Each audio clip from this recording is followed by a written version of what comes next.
What's up guys, I'm Phoenix Master 1 and welcome to my analysis of the new Sacred Stones banner, which does have Rearmed Tana, who can provide us the new arcane weapon. So we have got Gilliam as the Lance Armor as the first unit, and he's definitely going to be pretty unique because as you can see, he can provide the IO Shield status to the flying allies within 2 spaces.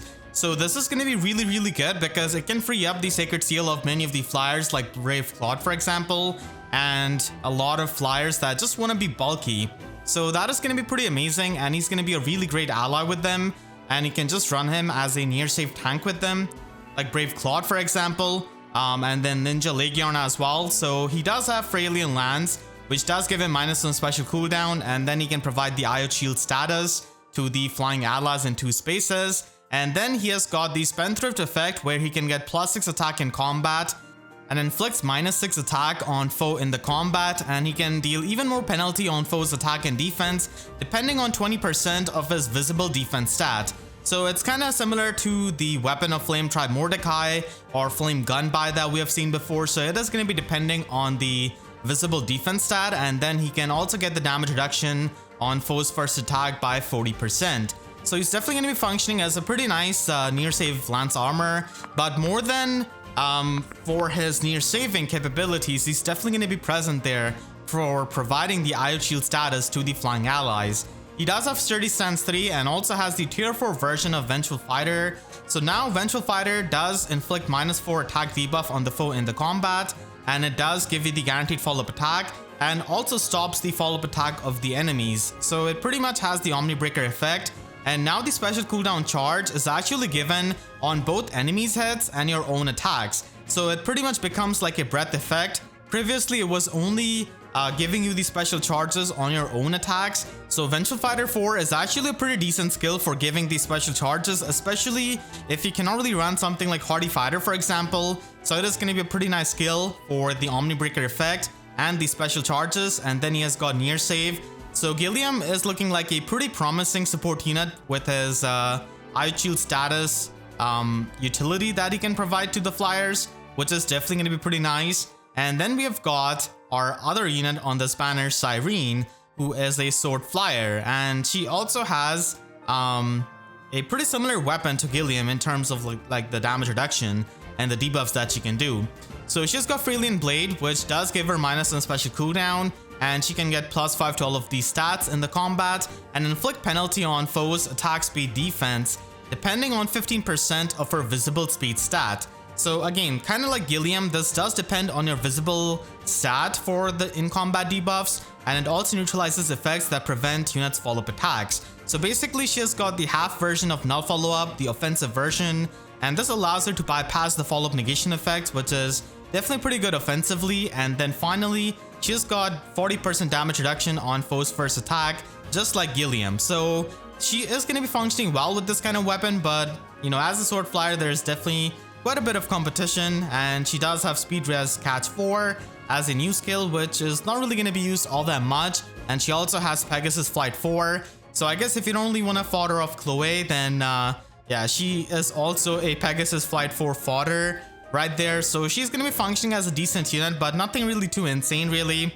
Half null follow-up in her weapon is definitely pretty nice, and the damage reduction is also pretty good. And because she's got Pegasus Flight, she's probably going to be having high resistance. And then we move on to the 4-star focus and the demote unit of this banner, and that is going to be Vanessa. So she is a Lance Flyer, and she is going to be bringing the attack res catch 3 into the normal summoning pool, and she does have upfront Lance Plus. So this does give you +5 attack and speed in combat, and also the debuff neutralization to your attack and speed. And she's got Luna. Attack res catch 3 is definitely pretty nice in the normal summoning pool. I hope they eventually put all of the catch 3 skills in the normal summoning pool, especially attack speed catch 3. And she also has speed resistance oath. So again, probably going to be, you know, one of those Lance Flyers which is going to be having high resistance, and we definitely have no shortage of demoted Lance Flyers like Karen, Marcia, Fila, all of these Lance Flyers. So she's going to be joining all of them. And then we have got the Rearmed unit, who's definitely going to be the star of this banner, and she's going to be providing the arcane bow. So we have got Rearmed Tana with the arcane bow, which is definitely pretty helpful for so many bow units. So she is a colorless bow flyer, and she does have Arcane Nastrond as the preferred weapon, which can be inherited to the other bow units. Bows are not really color locked like the tomes, and it's more so similar to the case of, Dragon Breath. So she does give minus on special cooldown with this weapon, and she can get +5 to all of the stats in the combat if you initiate combat or if you're within 2 spaces of an ally. It also has the guaranteed follow-up attack built into it, and the first attack from the enemy is going to be getting reduced by 30% damage reduction. And you can get bonus attack in the combat depending on the maximum special cooldown count of the enemy multiplied by 2 subtracted by 12. So this is definitely going to be pretty nice if you face like a enemy with like 2 cooldown special, then this is going to be giving you +8 attack, and at minimum this is going to be giving you +4 attack. And if the foe does not have a special skill, even then like it is going to be giving you +4 attack.